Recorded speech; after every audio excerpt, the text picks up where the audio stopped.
for thee. O Canada, we stand on guard for thee. Well, on move let the doors be open.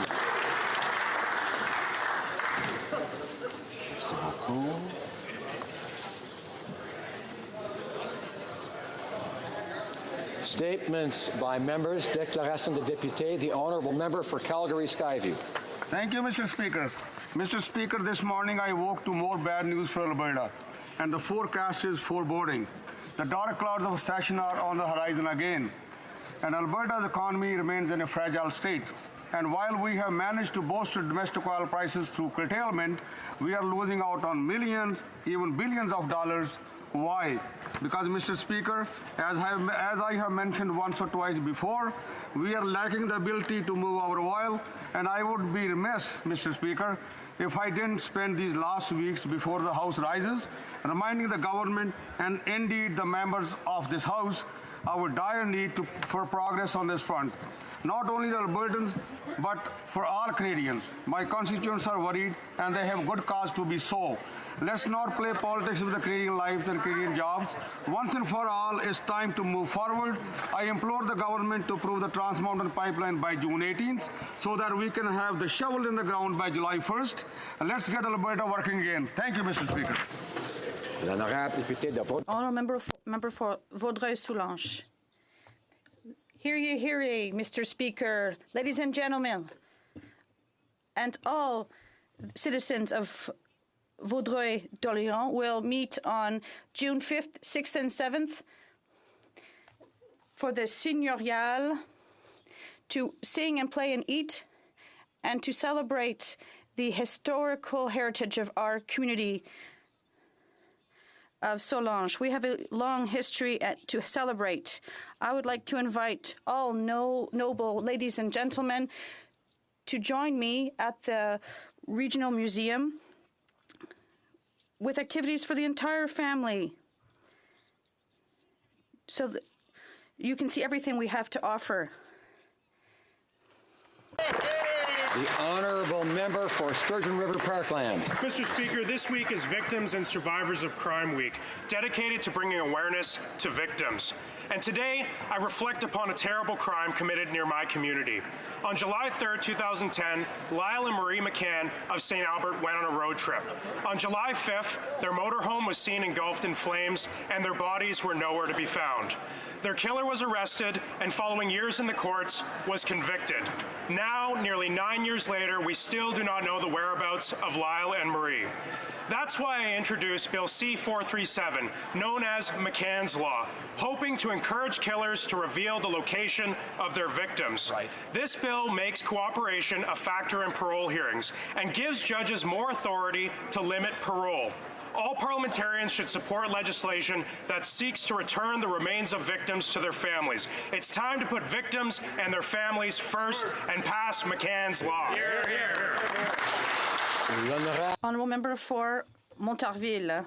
Mr. Speaker, I would like to present an organization in my riding, La Maison de l'Entraide, which has been supporting families from Saint-Joly for 40 years. The food drive, organized by Ms. Denise Labrec in 1976, marked the start of this organization, incorporated on July 4th, 1979. Today, La Maison is continuing its founding mission by supporting low-income families in Saint-Joly. It works in partnership in the area to improve living conditions. Its main source of income is from a used clothing store, which is open to the public and accounts for roughly 80% of its annual revenues. The board and volunteers try to keep operating costs as low as possible so that as much of the money it raises can go to families. This financial aid represents roughly 75% of its expenses. Congratulations to La Maison d'Entraide for its 40th year anniversary. Thank you. For Churchill, Kiewit, Nukaski. Mr. Speaker, climate change is a reality in our north. First Nations and northern communities are feeling it. This past week, the federal government made an announcement in my home community committing $28 million to rebuild an airport in Thompson, which is sinking because of permafrost. This is an important investment, but it is not enough. It does not change the reality of the 18 communities in our north who are facing a crisis of climate change and isolation. These 18 communities depend on ice roads as their lifelines, and these are disappearing. Where is the federal government when it comes to working with First Nations to build all-weather roads? Just this month, York Factory came to Ottawa to get support for an all-weather road. So where are they to work with Wasagamak and Pungassi, who don't even have airports? Where is the federal government to work with First Nations like St. Teresa Point and Barons River to build the all-weather road connection they have proposed? And where is the federal government to act urgently for communities trying to deal with the reality of climate change? The federal government isn't there. First Nations and our north can't afford to wait any longer. The honourable member for Ottawa-Vanier. Mr. Speaker, it is an honour today to have with us executives from the Fitness Industry Council of Canada. Thanks to them, on June 1st, hundreds of Canadians will participate in National Health and Fitness Day. Led by certified fitness professionals for people of all ages and abilities, National Health and Fitness Day will highlight the importance and impact of a healthy lifestyle through fitness. In Ottawa-Vanier, the Vanier Community Services Centre organizes Vanier VeloFest, which takes place on June 1st to encourage young people to spend time outside on their bikes. Fitness Industry Council of Canada for promoting public health and wellness for all ages and abilities across the country. Canadians, here's your challenge. I encourage you to all participate and celebrate National Health and Fitness Day. Merci, Monsieur le Président. Thank you, Mr. Speaker. Member for Flamborough-Glanbrook. Mr. Speaker, this Saturday marks the beginning of Scleroderma Awareness Month, and while the past few years have seen advancement in treatment that can ease pain and slow the progression of the disease, researchers have yet to find the cause of scleroderma and are still looking for a cure. As many in this House know, I've witnessed the terrible effects of this disease firsthand while I was forced to watch my mother, Jean, deteriorate under the awful effects of scleroderma, which ultimately took her life. Scleroderma is a chronic autoimmune connective tissue disorder that can attack one's organs and shut them down one by one. This rare disease can also cause weeping ulcers, esophageal dysfunction, Raynaud's disease, skin deterioration, and other symptoms. Almost 80% of those afflicted with scleroderma are women, and most sufferers are diagnosed between the ages of 30 and 50. Mr. Speaker, we cannot settle until researchers find a cure. I urge all governments, the medical research community, and academia to continue to advocate for more funding for scleroderma research so that we can stem the tide of this disease and once and for all find a cure. The honourable member for Tobique-Mactaquac. Mr. Speaker, I rise today with great pride to recognize the hard work and dedication of someone I've worked with for only 4 years, but it was given a great number of years to this place in more ways than I can share in a single statement. Last night, she received her Long Service Award for 31 years working for the House of Commons. Throughout her time on the Hill, she has not only worked with MPs and staff, she's also developed long-standing relationships with staff at the Parliamentary Restaurant, custodial staff, all the security staff, IT member staff, and across all party lines. She has gone above and beyond to advocate for the necessary changes to benefit others. Her character is that of honesty, courage, and integrity. She never backs down from a challenge and represents the glue in my office. Some of you may remember her from organizing the all-party party some years back. Although she doesn't do a single thing for the purpose of credit, when it comes to her substantive contribution to the lives of Canadians throughout her work with various governments and members of Parliament, recognition for her long service cannot go unnoticed. Colleen Knight, you are an outstanding reputation precedes you. Thank you, Colleen, for your unwavering devotion, not only to my office, but for your commitment to working towards, for so many years, a better Canada. Thank you.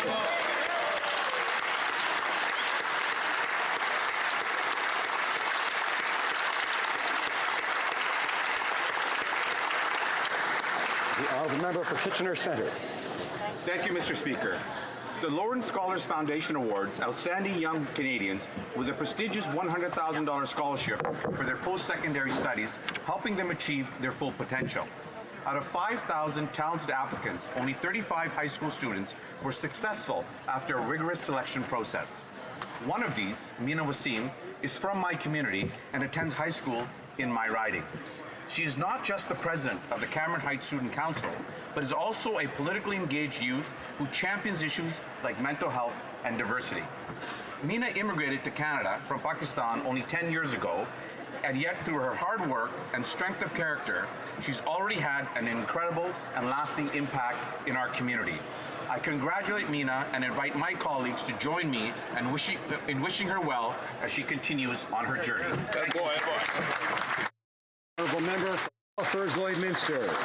Mr. Speaker, tackling climate change requires leadership. But under the Prime Minister's leadership, Canada continues to fall further and further behind its emissions targets. And the Prime Minister's personal choices, like flying between Ottawa and Florida 4 times in 3 days, are not helping. In fact, his carbon footprint is insulting to Canadians who are already struggling to get ahead and who have to pay the Liberal carbon tax just to drive to work. The reality is, Canada will not meet the Paris emissions targets under this Prime Minister. That is because the Liberal carbon tax is not an environmental plan, it is a tax plan. A tax plan that dives deep into the pockets of Canadian taxpayers. And it's a tax plan that punishes Canadians living in rural Canada. Conservatives will lay out a real plan to tackle environmental challenges, but the real question is, where's the Liberals' climate plan? Honourable Member for St. John Rothsay. On Sunday, I was honored to be able to help kick off Disability Awareness Week celebrations at key industries in St. John. Disability Awareness Week is a time for all of us to promote accessibility and inclusion and celebrate the incredible social and economic contributions that Canadians with disabilities make to our communities. It is also a time for us to redouble our commitment to the protection of the rights of persons with disabilities. Our government is doing this by advancing Bill C-81, which represents the most significant advancement of the rights of persons with disabilities in Canada since the advent of the Charter. I was thrilled to be able to contribute to the strengthening of this historic legislation at committee, and I look forward to standing up for the rights of persons with disabilities by standing up for this legislation later this week. I will always stand up for the rights of persons with disabilities in St. John Rothsay. Thank you, Mr. Speaker. Honourable Member for Spadina, Fort York. Mr. Speaker, I'm here to spill the tea. Pride season in Toronto is coming up, and our city's very own Brooklyn Heights has made it to the Final Four in RuPaul's Drag Race, the reality TV show. This Canadian has done us proud in the competition, which has been the starting point for a lot of important conversations about trans rights, not just in Canada, but around the world. Conversations about the effects of homophobia, transphobia, biphobia are critical to building resiliency in these communities, and our government knows that it's our role to support them more. In fact, this week our government announced an investment of $4.3 million through the National Housing Strategy for the Egal Centre, Canada's first housing facility exclusively dedicated to homeless LGBTQI2S youth. The theme for Toronto Pride this year is freedom, and it builds on having a safe place to call home because that's the foundation for all forms of freedom and free expression. I look forward to marching this year in the Pride Parade, and I look forward to seeing a little Brooklyn in Toronto, and as well making sure that our community is safe, housed, and the youth in particular are thriving. The Honourable Member for Portneuf-Jacques-Cartier. Mr. Speaker, first I'd like to remind the Liberals that as Conservatives, we recognize that climate change really does exist, that it is affecting the entire planet, and that human activity is having an impact on climate change. What is disappointing with this Liberal government in power now for 3.5 years is that the only solution it has found is to impose a new tax to meet the Paris targets, and it is not working, Mr. Speaker. The Liberals have decreed a climate emergency on the eve of an election campaign after buying from the U.S. a pipeline worth more than $4 billion. This doesn't make any sense. The Liberals say one thing and do another. They have lost control on several files.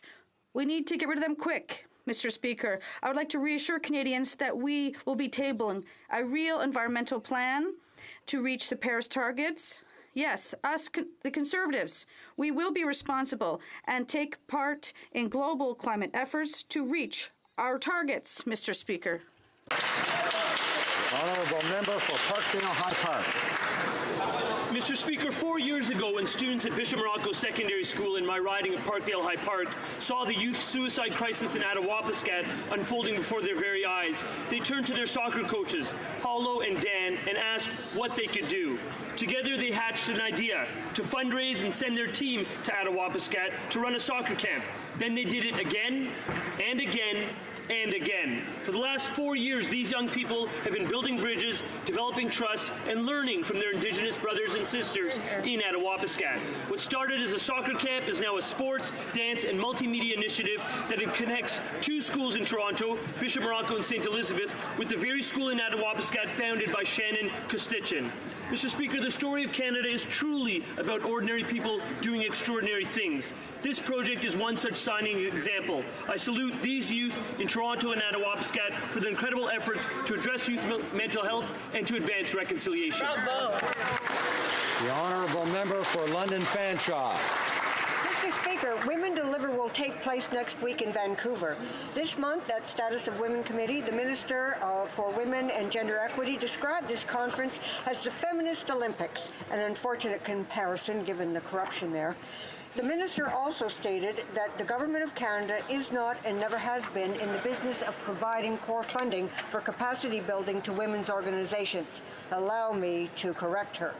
In fact, women's organizations suffered tremendously under the 2007 cuts made by Stephen Harper, and they have been struggling to stay above water ever since. The World Economic Forum's annual gender gap ranking places Canada 16th when it comes to economic, educational, health, and political equity for women. Without core funding, capacity building is impossible. By continuing to starve women of funding, Team Canada will never make the podium. Women's organizations need stable and sustainable core funding to achieve equal status on the field. Bravo. The honourable member for Chilliwack Hope. Following a recent by-election in BC, the Prime Minister said that Canadians are voting with climate change at the top of their minds. So how'd he do in that by-election? Voters on Vancouver Island rejected his Liberals, ranking them behind the Greens, the Conservatives, and even the NDP. Canadians recognize that the Liberal carbon tax will not even come close to achieving Canada's emissions targets under the Paris Accord. That's because his carbon tax isn't a plan to lower emissions, it's just a plan to raise taxes. Meanwhile, he's giving large industrial emitters a special deal that will exempt them from the tax while making Canadian families pay more to drive to work, heat their homes, and put food on the table. In the coming weeks, Conservatives will present Canadians with a real environmental plan that will lower global emissions without making Canadians pay a punitive carbon tax. Mr. Speaker, until October, we're stuck with these Liberals, but help is on the horizon, and very soon a Conservative government will implement our plan to protect the environment and protect the pocketbooks of Canadians.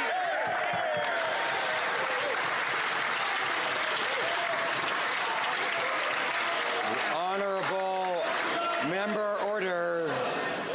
The honourable member for Outremont. The Canadian economy is thriving, Mr. Speaker. We're breaking all of the growth records. Why? Because we're investing in Canadians. Our economy is solid because we are investing in innovation and in entrepreneurship, such as young entrepreneurs from HoC in my riding of Outremont. We are making Montreal a world leader in AI. We are making Quebec a global leader in the technology, green technology. Up 60% this past year, exceeding all expectations. April set a new record for job growth in this country. We've created over 1 million jobs since 2015. 1 million jobs. After years of economic stagnation under the Conservatives, the Canadian economy is back, Mr. Speaker, and it's even better than advertised.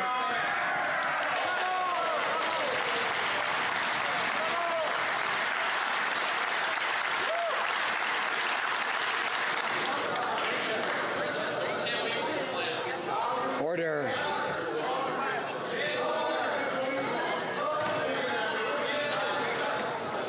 À l'ordre. Questions orales. Oral questions. The Honourable Leader of the Opposition.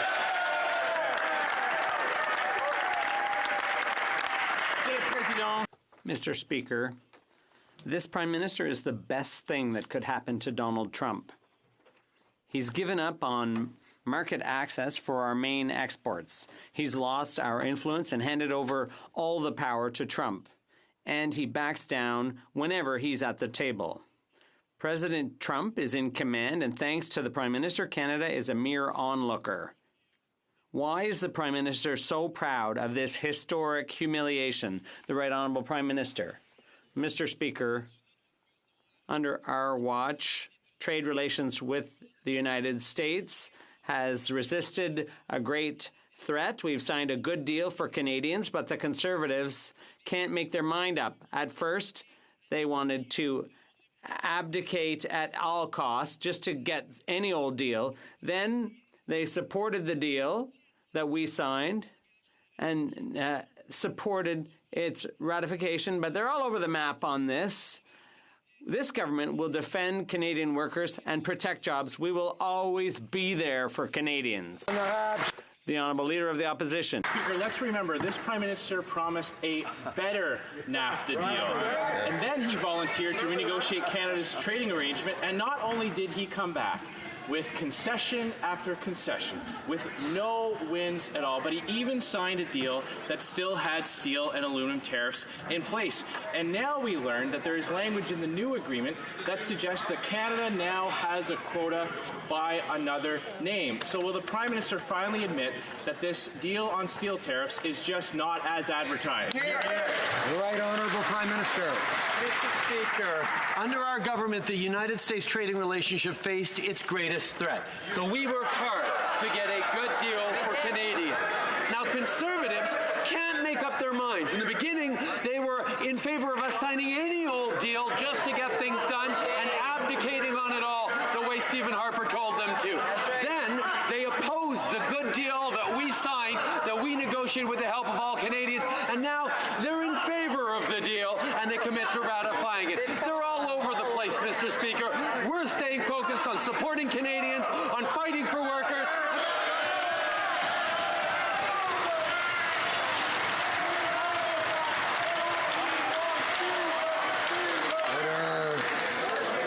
Order. Alors.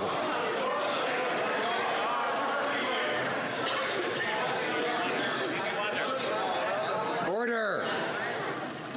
The Honourable Leader of the Opposition. The greatest threat to Canada's trading relationship with the United States is the weakness of this Prime Minister.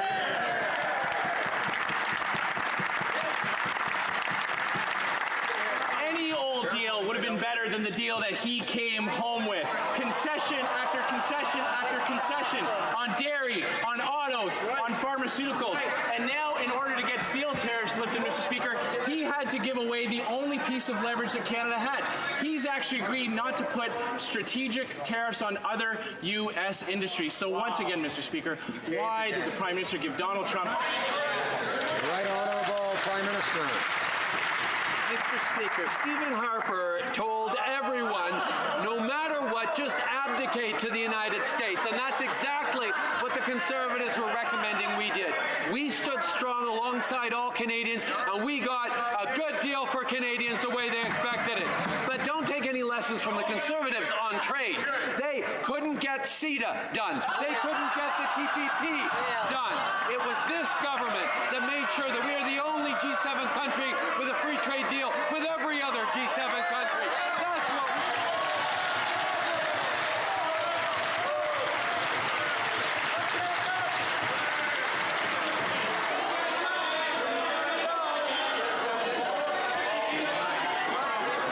Order.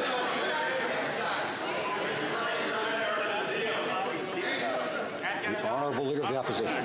Speaker, the Prime Minister's decision to appoint Unifor on his panel to determine eligibility for $500 million bailout package has destroyed this government's credibility. Unifor is a highly partisan group with aggressive partisan goals. They have made it clear that their objective is to help elect Liberals and defeat Conservatives. And yet this Prime Minister has decided to appoint this group to his panel. So why doesn't the Prime Minister just admit that he's openly trying to stack the deck in advance of the next election? Right Honourable Prime Minister. We know that a strong independent media is essential to the functioning of a healthy democracy.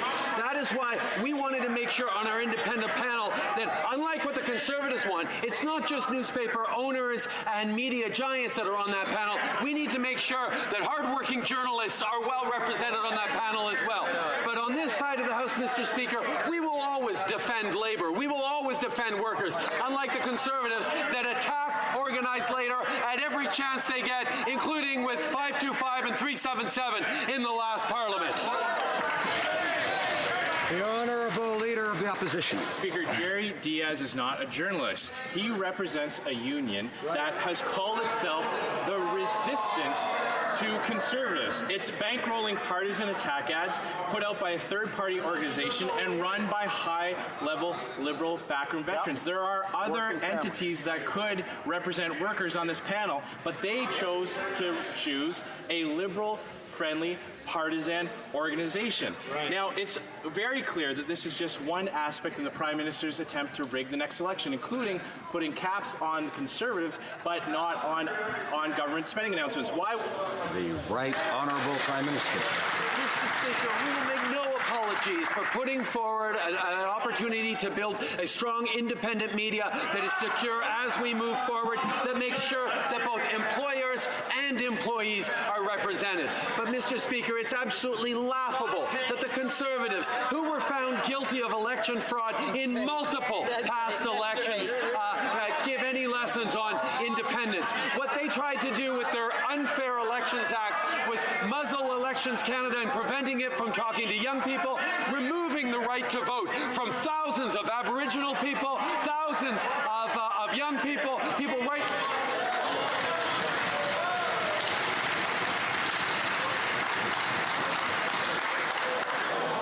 Order. The Honourable Member for Burnaby South. Order. Thank you, Mr. Speaker. Canada's opioid crisis has claimed the lives of thousands of people of all ages and in all regions. Thousands of families have lost loved ones. And tragically, experts say this crisis was avoidable. BC has launched a groundbreaking lawsuit, and now other provinces are joining in. Again, provinces are leading the way while Liberals are trying to catch up. Will the Prime Minister finally agree to join this lawsuit and make sure drug companies are held to account for their role in this public health crisis? Right Honourable Prime Minister. Mr. Speaker, we are deeply concerned by the tragic impact of the opioid crisis in BC and indeed right across the country. We've responded by investing $350 million in emergency response, much of it in treatment. We've restored harm reduction and approved almost 30 supervised consumption sites, and we're significantly removing barriers to treatment of those struggling with addictions. We are taking action to do all we can to save lives and turn the tide of this terrible crisis. The Honourable Member for Burnaby South. All across the country, too many families are losing loved ones because of the public health crisis caused by opioids. The NDP in BC has launched a class action against drug companies for their role in this opioid crisis. And now Ontario is joining the class action. Will the Prime Minister have the courage to support our call for an inquiry into the role of drug companies in the opioid crisis in order to do justice to the families? The Right Honourable Prime Minister. Mr. Speaker, we are with the families in this crisis. We will continue to take action. We've invested $350 million in emergency relief, especially in the area of treatment. We have set up and are removing barriers to treatment and injection sites. We will continue to do whatever we can to save lives and turn the tide on this terrible crisis. The Honourable Member for Burnaby South. NAFTA will have significant effects on workers, but the Liberals can fix the deal. As the National Director of the Metal Workers Union has said, Canada shouldn't leave it up to U.S. Democrats to defend our workers. It's our job to protect jobs in Canada. Will the Prime Minister work with us and not rush to ratify NAFTA so that all workers in Canada are protected? The Right Honourable Prime Minister. Mr. Speaker, our government shows daily that we are there to defend Canadian workers and their jobs, and that's what we've negotiated here with the new NAFTA. In the House of Commons, the NDP criticizes the deal, but privately, they say that the new NAFTA is the best possible deal. They know that the new NAFTA will protect millions of jobs that were under threat. And the member for Rosemont-La Petite Patrie said that the new NAFTA was the best possible deal that protects workers all across the country. Old misleading quotes don't change the fact that people are concerned about lost jobs and rising drug costs. Now here's a new quote. Canada continues to stand alone in failing to protect our key industries. The federal government must defend Canadian jobs. We do not support the rush to ratify. That's from Ken Newman of the United Steelworkers. Why is the Prime Minister propping up Donald Trump instead of working with progressives in a Congress to get a better deal? When exactly did he give up on trying to do better? Honourable Prime Minister. Who I listened to, Mr. Speaker. I listened to Hassan Youssef of the Canadian Labour Congress, who said the updated NAFTA gets it right on labour provisions, including provisions to protect workers against employment discrimination on the basis of gender. I listened to Lino Medicio, a team leader at Chrysler's Windsor Assembly Plant, who said, we're actually very proud of the job that our Canadian government did, and kudos to the negotiator. And, of course, our friend Jerry Dias of Unifor said, this is a much better deal than the deal that was signed 24 years ago.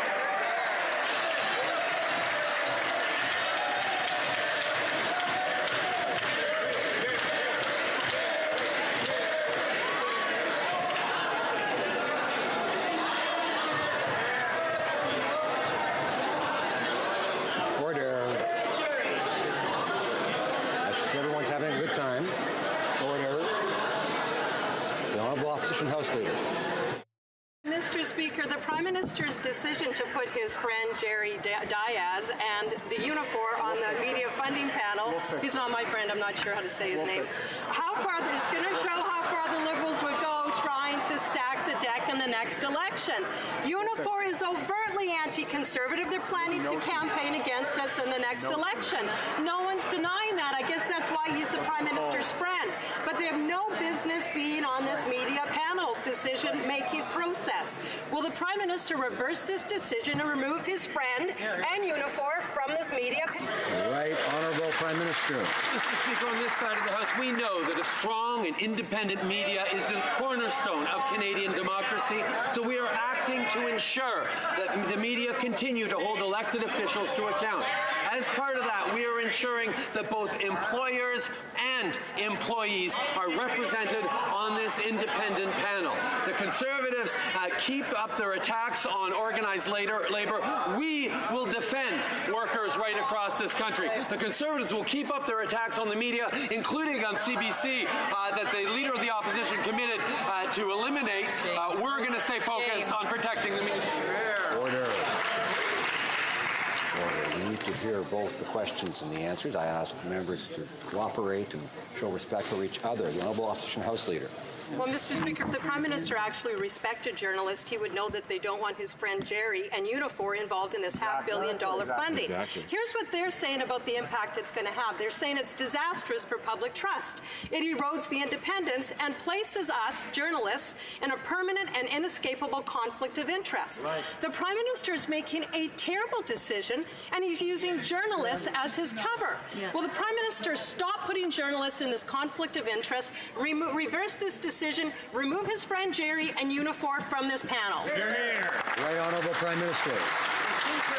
Mr. Speaker, but the arguments that the Conservatives are making on this issue are exactly the same arguments they've always been making on why we should be eliminating the CBC. Well, we disagree, Mr. Speaker. We believe in CBC Radio-Canada as a strong public broadcaster with a mandate to bring news that matters to Canadians, and we're always going to stand up to defend the CBC against the Conservatives, but indeed defend both employers and employees of media organizations against people who want to undermine them and attack them, Mr. Speaker. The honourable member for Richmond Arthabaska. Mr. Speaker, Unifor, the largest union of journalists in Canada, has clearly taken sides. They have declared war on the Conservative Party. And what have the Liberals done? 5 months before the election, the Prime Minister has put his Unifor pals on a panel deciding how to divvy up $600 million in handouts to the media all across Canada. It's complete nonsense. Will the Prime Minister do the right thing and take Unifor off the panel? The Right Honourable Prime Minister. Mr. Speaker, we know that independent, strong media are essential to any democracy, and we will continue to act to protect them. We recognize that it's not just employers, but also employees who need to have a voice in how we defend our media. Conservatives just want to help the bosses and the owners of media out, but we're concerned about the journalists and the workers as well. We will always defend our media, allow them to do their job of criticizing and giving Canadians the news they want. The honourable member for Richmond Arthabaska. Mr. Speaker, this is misinformation. The fact is that this Liberal government has given an openly pro-Liberal union power over the distribution of $600 million in handouts to the media just 5 months before the election. This is yet another Liberal scheme to interfere and influence the next election. So, would this Prime Minister just do the right thing and get rid of his Unifor cronies on this panel? Right Honourable Prime Minister. Mr. Speaker, we know that the Conservative attacks against unions continue, but we also know that they're an essential part of our society. They have a role to play. It's very important. At the same time, we see that the Conservatives are using the same arguments on this as they did to argue that CBC should be completely scrapped. This is the same type of argument they use all the time. The Conservative leader made these promises in his leadership campaign. We know that the Conservatives are always itching to get rid of CBC. So, Mr. Speaker, despite the protests of the Prime Minister, the issue here is one of bias. And the question is whether or not an entity that has sworn that it likes to elect Liberals and, in fact, make sure that Conservatives don't form government, who gave $400,000 and boasted about it to ensure the Conservative defeat in 2015, and as well says they're doing it again and, in fact, has started again, that is not an appropriate appointment to a panel that's making decisions on who gets journalistic money. Yes. Will the Prime Minister remove Unifor from this panel? Honourable Prime Minister. To follow the Conservatives' logic, anyone who has been attacked and mistreated by the Conservatives shouldn't have a voice. Well, you know what? That's what the 2015 election countered, as Canadians rose up across the country to reject the Conservative attacks and demonization of media, of Indigenous peoples, of environmentalists, of hardworking Canadians, of young people. That approach by the Conservatives is exactly what is going to fail them again this time.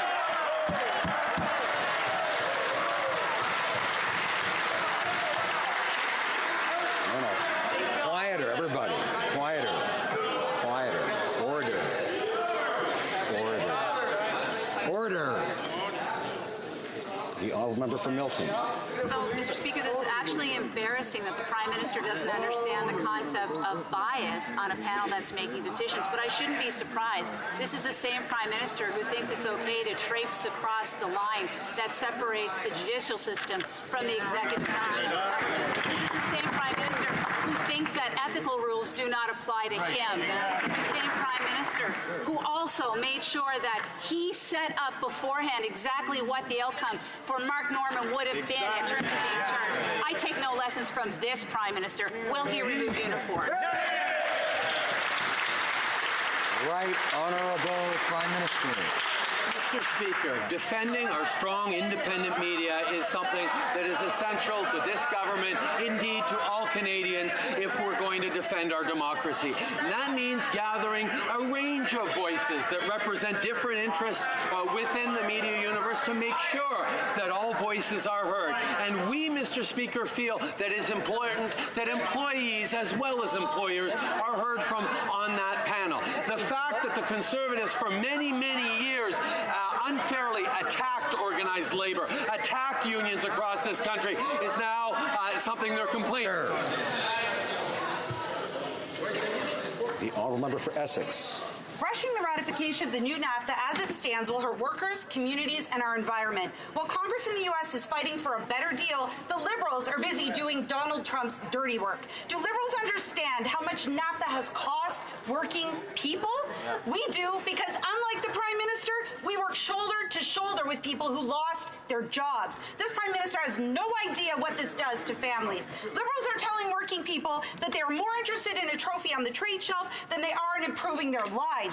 Will the Prime Minister do the right thing for working people and wait for a better deal? The Honourable Prime Minister. Mr. Speaker, the negotiation of NAFTA was a long and difficult process, but throughout we could count on Canadians from all different backgrounds who had our backs as a government, and that was one of the reasons we got to a great deal. I was happy that we had former Conservative cabinet ministers supporting us on this. I was also happy that we had so many strong Labour leaders supporting us, helping us in the negotiation of the renegotiation of NAFTA.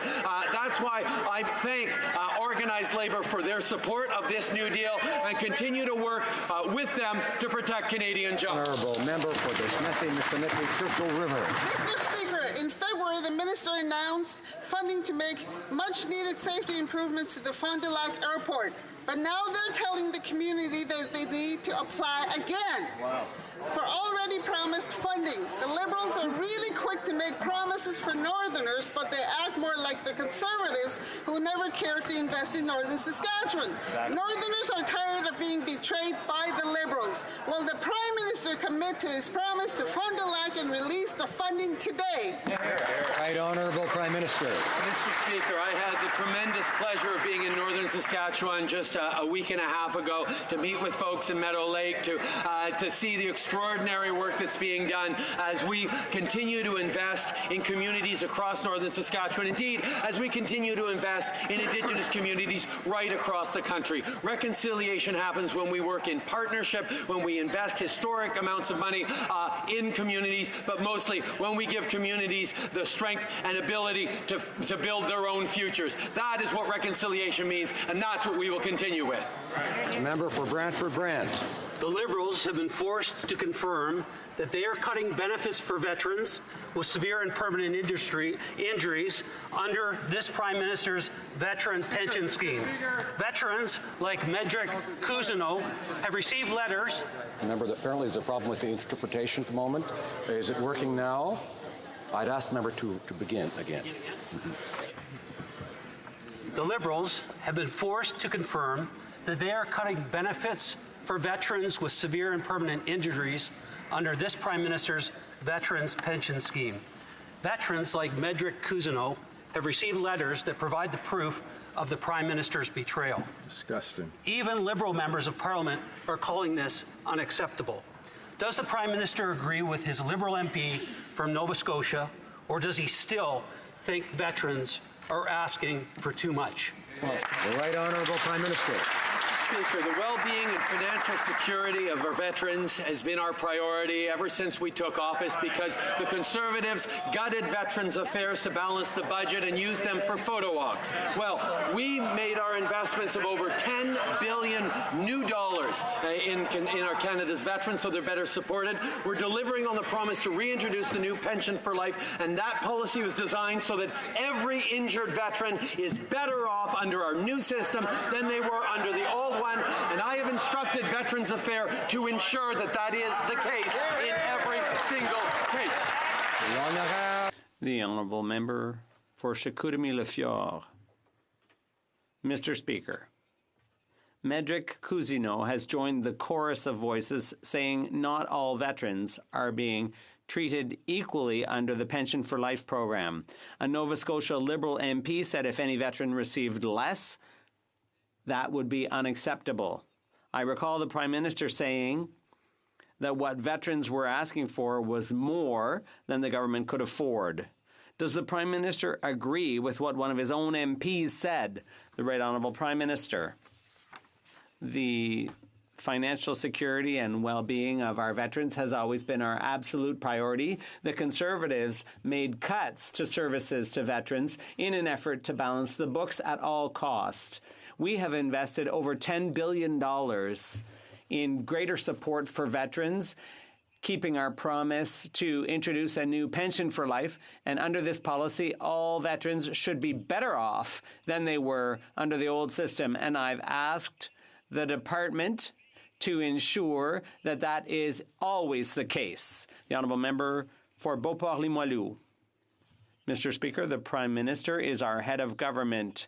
He wears a lot of hats, of course, but his primary duty is made up of two fundamental goals. First, he must ensure the political unity of our federation. And secondly, he must ensure the government is there for our soldiers, including by giving them the recognition they deserve. Did the Prime Minister share Canadians and our soldiers' profound disappointment when he learned that the families of the fallen were excluded from a war memorial ceremony? Mr. Speaker, the Right Honourable Prime Minister. Mr. Speaker, we thank the men and women who served in Afghanistan for their work and sacrifice. The Chief of the Defence Staff has apologized and confirmed that the memorial would be accessible to those who wish to visit it. And we're working on a public monument to those who served in Afghanistan for families and veterans. That monument will be built in cooperation with the National Capital Commission. We will always defend and remember the sacrifices of our veterans. Mr. Speaker, this Prime Minister asks the Chief of Defence Staff to apologize for him, but he's the Prime Minister who's broken promises on veterans' pensions. He's the Prime Minister that forced Equitas Afghanistan veterans back to court. He's the Prime Minister that cancelled the Afghanistan monument in 2016 that would be open to the public today. And barring families and veterans from a secret ceremony a few weeks ago was reprehensible, Mr. Speaker. 4 years of broken promises, 4 ineffective ministers. Why should military families and veterans ever believe this Prime Minister? Right Honourable Prime Minister. We'll take no lessons on ineffective ministers from that man who was the one who presided over the kinds of photo ops, the cuts to veteran services under the Harper government. The fact is, Mr. Speaker, they use veterans for photo ops, Mr. Speaker, instead of giving them the money they had. So to balance the budget by nickel and diming them, we knew what we were going to do was invest $10 billion in veterans, and the new Veterans Pension for Life makes sure that every single veteran is better off now, and that's what we're going to stick with.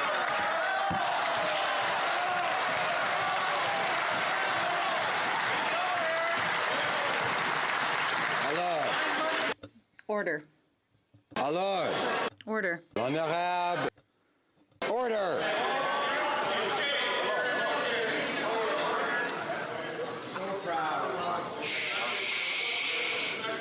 L'honorable. The Honourable Member for Trois-Rivières. Mr. Speaker, in its 2013 report on a collision between a bus and a Via Rail train, the TSB called on Transport Canada to examine potential collision performance standards for buses. Since then, there have been several similar accidents, including the sad tragedy of the Humboldt Broncos. The number is now 19 dead and 33 injured, and despite that, Transport Canada still has done nothing to change the collision performance standards for buses. Mr. Speaker, after almost 4 years in government, how can the Prime Minister explain his minister's lack of action on this matter? The Right Honourable the Prime Minister.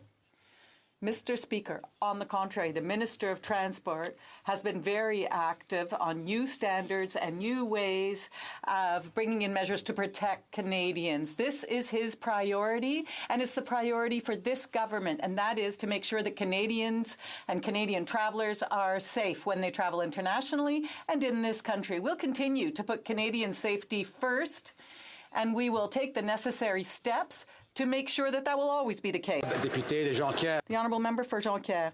Mr. Speaker, a delegation from Saguenay today is visiting Davie Shipyard to send a clear message that the shipyard is ready for new federal contracts and businesses in our region are ready to participate. Contracts are slow in coming, and therefore, so are all the potential economic benefits. Mr. Speaker, will the Liberals commit to doing everything necessary to make sure that Davie has a new contract before the next election and to therefore pave the way for economic benefits in our region? The Right Honourable the Prime Minister. Mr. Speaker, we recognize the excellent work of Davie Shipyard. They are always on time and on budget.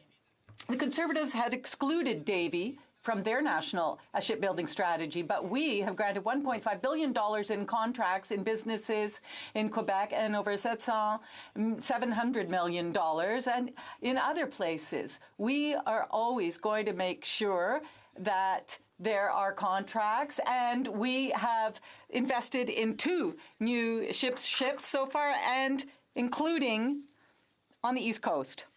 Mr. Speaker, gun violence in Canada is on the rise. While crime rates in general have dropped during the past several decades, gun violence has increased. Between 2013 and 2017, gun homicides across Canada doubled. More specifically, in my hometown of Toronto, we endured 96 tragic homicides in 2018. Too many. Could the Prime Minister inform this House what steps our government has taken to promote the safety of our communities? Honourable Prime Minister. I thank the member for Willowdale for his question and for his hard work. All of us can agree that one loss of life is too many. So yesterday, our legislation passed to uphold our commitment for better background checks, for standardized record keeping, for impartial classification, and for safer transportation. Now, Conservatives have said they would repeal this legislation. Well, if Conservatives remove enhanced background checks, people will no longer need to show a license when buying a firearm in Canada.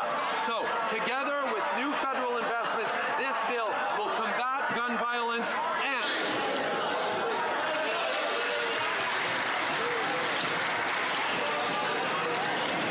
Order. I remind members the time to show the disagreement with something is when they have the floor, and not by interrupting when someone else does, and that's rude.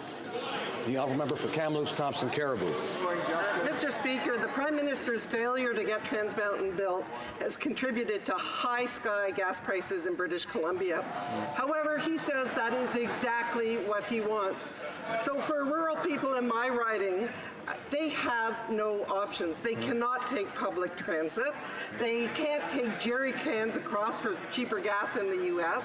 When you have to drive hundreds of kilometers to simply get to a hospital, electric vehicles remain impractical. When will the Prime Minister take real steps to address the issue of high gas prices? Right Honourable Prime Minister. Mr. Speaker, we know getting our oil resources to new markets is something that matters to Canadians right across the country and will help people in British Columbia. Unfortunately, for 10 years, the Conservatives failed to get pipelines built to new markets. Their approach was to bulldoze through environmental protection, ignore Indigenous peoples, and they completely failed to get their exports to non-U.S. markets. We are following the court direction on TMX in the right way. We're diversifying our exports to support our workers because, quite frankly, families in Alberta and BC and elsewhere can't afford Conservative failure. Member for Abbotsford. Mr. Speaker, Canadians are worried about carbon taxes and the skyrocketing price of gas at the pumps.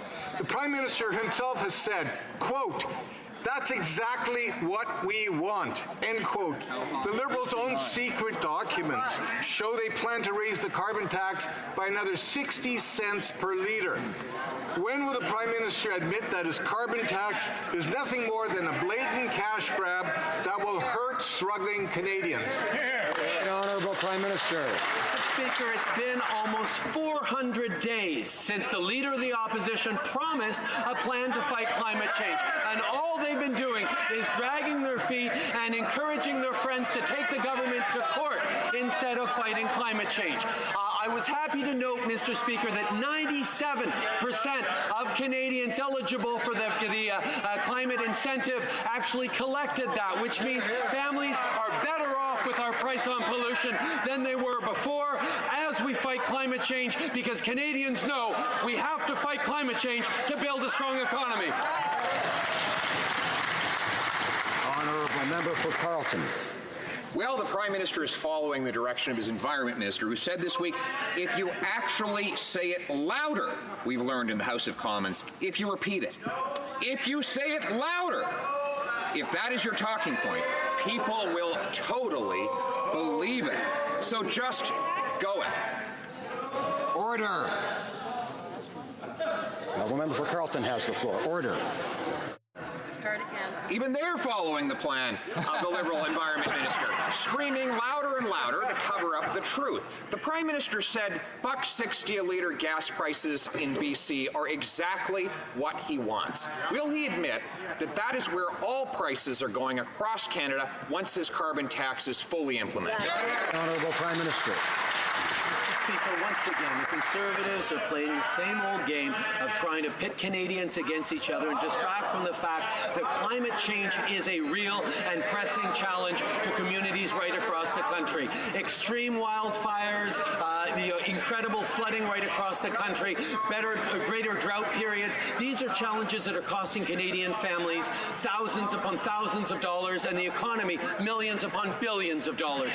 We have a plan to fight climate change. We know that you don't have a plan to build a stronger economy unless you have a plan to fight climate change. The Conservatives don't know that. Honourable member for Carleton. We know is that whether it's on climate change or gas prices, we don't need another high school drama production from this Prime Minister. We need clear answers. He said that he believed $1.60 a litre gas prices are exactly what we want. His price on gas will go up 250%, he admits. So will he tell us what is the full and final price increase that his carbon tax will impose on a litre of gasoline? Honourable Prime Minister. Once again, Mr. Speaker, the Conservatives do nothing but flail about because they have nothing to counter the fact that our plan is working. 1 million jobs created over the past 4 years, the lowest unemployment in 40 years, 825,000 Canadians lifted out of poverty, including 300,000 kids. And we've done this because we know that investing in the middle class, protecting the environment, and working with all Canadians is the way to build a stronger future and a stronger economy. They have nothing to say on that, so they resort to personal attacks and scary division tactics. The honourable member for Timmins, James Bay. Order. Speaker, the people of Grassy Narrows have suffered 50 years of lies, cover-ups, and broken promises. 2 years ago, this Prime Minister promised that spring there would be shovels in the ground to build the Mercury Treatment Centre, and nothing was done. So enough of the broken promises. To the Prime Minister, where's the money? Where's the money for the Mercury Treatment Centre? What is the timeline, and why is he refusing to cover the treatment for people who've been poisoned by the corporate and political crime at Grassy Narrows? Well, Prime Minister. Recognize the numerous health issues that the community suffers to this day. We remain steadfast in our commitment to build a health facility in Grassy Narrows. At the invitation of Chief Turtle, the Minister is actually visiting the community today. We're focused on moving this critical work forward, working with the community to advance a solution. It's imperative that we all work together and ensure the people of Grassy Narrows get the support they need. Member for Windsor West. Canadians would like to take pride in our exports. My hometown produces an award-winning electric vehicle that we are proud to ship worldwide. But this Prime Minister is undermining Canada's reputation when he allows hundreds of garbage containers of household waste, plastics, and recyclables to be dumped to rot in other countries. When the Environment Minister was called out by the Philippines and Malaysia, the response is its own dumpster fire, as Canadian taxpayers now have to pay millions of dollars to pick up these companies' trash.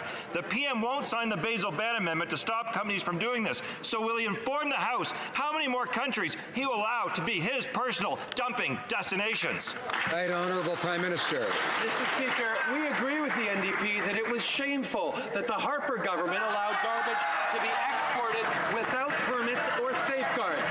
That's why in 2016 we signed the Basel Agreement, so the NDP needs to get its facts straight on that lever. We changed our regulations to comply with international obligations and strengthen controls of our exports.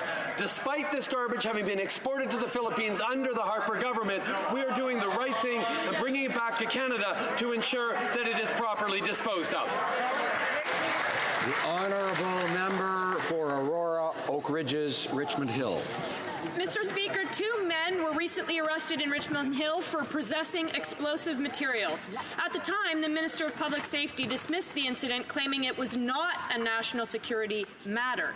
But we've since learned that the FBI is investigating. Wow. Everybody knows that the FBI doesn't waste their time investigating trivial matters. Will the Prime Minister be transparent about this national security issue in my riding and provide this House with an update on the investigation? Honourable Prime Minister. This government takes very seriously the responsibility to keep Canadians safe, and that's why I can assure all members of this House that our security agencies, that our RCMP take to heart their responsibility to make sure that Canadians are well protected, and they are following all the appropriate procedures in every case. We have full confidence in the excellence of our intelligence agencies and our police services. The honourable member for Charlebourg-Saint-Cher. Mr. Speaker, the Minister of Public Safety said that this was not a national security matter, but now we've learned that the FBI is involved. So, can the Prime Minister confirm that this is a national security matter? The Right Honourable the Prime Minister. Mr. Speaker, we take very seriously the security of Canadians, and that's why we have full confidence in our security agencies to do the work they need to do to keep Canadians safe. We will not comment on investigations, but we can reassure Canadians, and we'll continue to do that our agencies are doing what they need to do to keep Canadians safe. The Honourable Member for Charlebourg-Saint-Charles. Another national security question, Mr. Speaker. We learned that there were cartel members crossing the border to come and do business here. Now, we know that 190 criminals have been arrested. However, there are drug traffickers and contract killers who are still here living in Canada. This government said it would be open and transparent. So, can he tell us the truth about this matter? Since January 2019, the exemptions for visas meant that there have been thousands of legitimate visitors from Mexico. This has generated billions of dollars in economic benefits. At the same time, the CSBA has also deported over 190 Mexicans for criminality reasons, but that represents 0.04% of all people who have asked for entry from Mexico. We collaborate with our international and foreign partners, and the exchange of information. The Honourable Member for Shefford. Mr. Speaker, this is National Accessibility Week, and I'm proud of the work our government has done since 2015 and the investments that it has made in accessibility in the riding of Shefford and throughout the country. We celebrate the achievements of Canadians with disabilities and the work being done throughout the country to make sure everyone has equal opportunities to succeed. Can the Prime Minister tell the House what our government has done to bring about real change and help remove barriers to inclusion? The Right Honourable the Prime Minister. Mr. Speaker, I'd like to thank the member for Shefford for his question and for all his hard work. In Budget 2019, we made significant investments to better support Canadians with disabilities. Contrary to the Conservatives, we made our accessibility legislation a priority, and that will help identify and remove obstacles, because we want to build a country where everyone can fully participate in society. And we hope that all political parties will support our legislation. Prime Minister's hand-picked senators have sole-sourced a contract to a private security company to provide extra bodyguards in the new Senate chamber. When questions were asked about this contract, all of the men in black, the private mystery security agents, were all sent home. Mr. Speaker, there's something rotten in the Senate. Why did the Prime Minister's appointed leader of the Liberal government in the Senate break the rules and issue this untendered secret contract? The Right Honourable Prime Minister. Mr. Speaker, for a decade, Canadians saw how the Conservatives mistreated the institution that was the Senate, torqued it, used it for its own particular gain, pushed partisanship, pushed patronage in the Senate with senators such as Lynn Bayek, such as Don Meredith, such as others. The fact is, Mr. Speaker, we move forward on removing partisanship and patronage from the Senate. It is now a more independent body of truly sober second thought, and we wish the Conservatives would commit to ending their perspective patronage in the Senate. Order. The Honourable Member for South. Order. Order. The Honourable Member for Chilliwack Hope has spoken often that anybody hasn't had the floor. I'd ask him to wait until he has the floor. I'll leave that up to other times. The Honourable Member for South Okanagan West Kootenay. Order. Mr. Speaker, BC gives low-income seniors a bus pass so they can get around, and also provides rent-geared-to-income housing so they can find homes they can afford to rent. This year, the CRA demanded that BC issue forms to those seniors for the full cost of the bus pass, over $500. While this doesn't affect their taxes, it artificially boosts the income used to calculate their rents. My friend Bridget has seen her rent go up by $240 per year under this new CRA policy. So why does the CRA keep going after the people who can least afford it? Honourable Prime Minister. Speaker, on this side of the House, we're proud of the work that we're doing for seniors, whether it was increasing the GIS by 10% for our most vulnerable single seniors, or restoring the age of retirement to 65 from the 67 that Stephen Harper and the Conservatives put it at. We've continued to invest in seniors, particularly in housing, with our national housing strategy of $40 billion moving forward. We're making sure that seniors find life more affordable, because we know that supporting our seniors through a broad range of investments is the right thing for our society and the right thing for our future. Honourable Member for Hamilton East, Stony Creek. Order. Mr. Speaker, Hamilton is Canada's steel city. The imposition of steel tariffs by the United States caused us great concern, here and throughout North America. We fought back with retaliatory tariffs, which the Conservative member for Durham described as dumb. But we held firm. And now the tariffs are fully lifted, protecting thousands of steelworkers' jobs across Canada. Could the Prime Minister speak to the House about this important achievement? Prime Minister. Hamilton East Stony Creek for his leadership on the steel file and for his question. I was incredibly happy to be able to visit plants in Hamilton, in Sault Ste. Marie, and in Sept-Îles to tell workers directly about this huge win for Canada, and also to thank them for standing steadfast around while we made sure that the United States lifted these unfair tariffs. When our steel and aluminum workers needed to be defended, we stood up and put over $16 billion in retaliatory tariffs against the United States. Despite what members opposite and the Premier of Ontario said, we still held strong.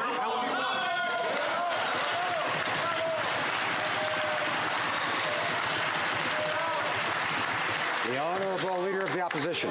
Well, Mr. Speaker, it's been 59 days since the Prime Minister sent me a letter threatening to sue me for comments I made regarding his political interference in the SNC-Lavalin affair.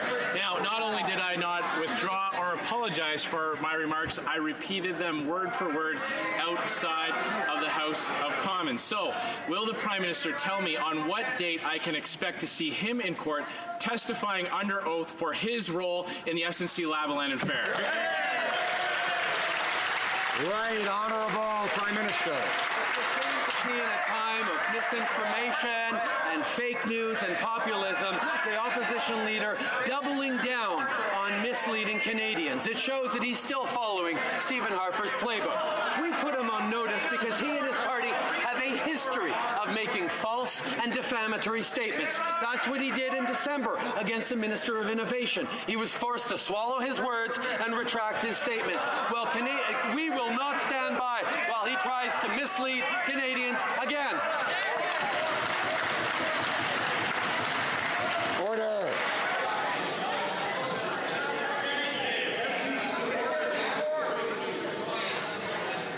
Order. Alors. Order. Alors. Order. L'honorable. The Honourable Member for Repentigny. Mr. Speaker, yesterday the National Assembly adopted a motion, a unanimous motion, reiterating that any oil transport project is subject to the BAP's environmental review. But Ottawa doesn't understand that. Over here, national interest equals oil company interests, period. So we repeat. Quebec does not want a pipeline full of dirty oil. We don't want one. I think that's clear. Will the Prime Minister guarantee that he will not revive the dirty oil pipeline project in Quebec? Yes or no? The Right Honourable the Prime Minister. Mr. Speaker, we know that all Canadians want us to have a plan to protect the environment and grow the economy at the same time, and that's exactly what we're doing. We put a price on pollution. We invested in renewable energy. We invested in new technology. We have new parks, new marine protected areas, and we'll continue to defend the environment while making sure that we have the lowest unemployment rate in 40 years, 1 million new jobs, economic growth that is one of the best in the G7. We know that the economy and the environment can go hand in hand, and that's what we're showing. I would like to draw to the attention of honourable members the presence in the gallery of the Honourable Brian Pallister, a former member of the House of Commons, as many members will recall.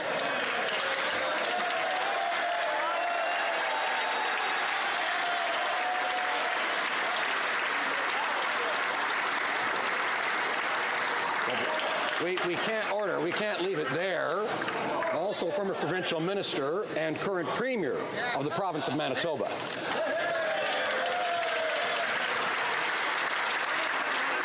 L'honorable député de Repentigny, ça lève avec un appel au règlement. Point of order, member from Repentigny. Sorry, Mr. Speaker. I imagine that you would find unanimous consent for the following motion, that the House of Commons, let me finish, please. That the House of Commons reiterate that a woman's body belongs to her and to her alone, and recognize her right to choose an abortion regardless of the reason.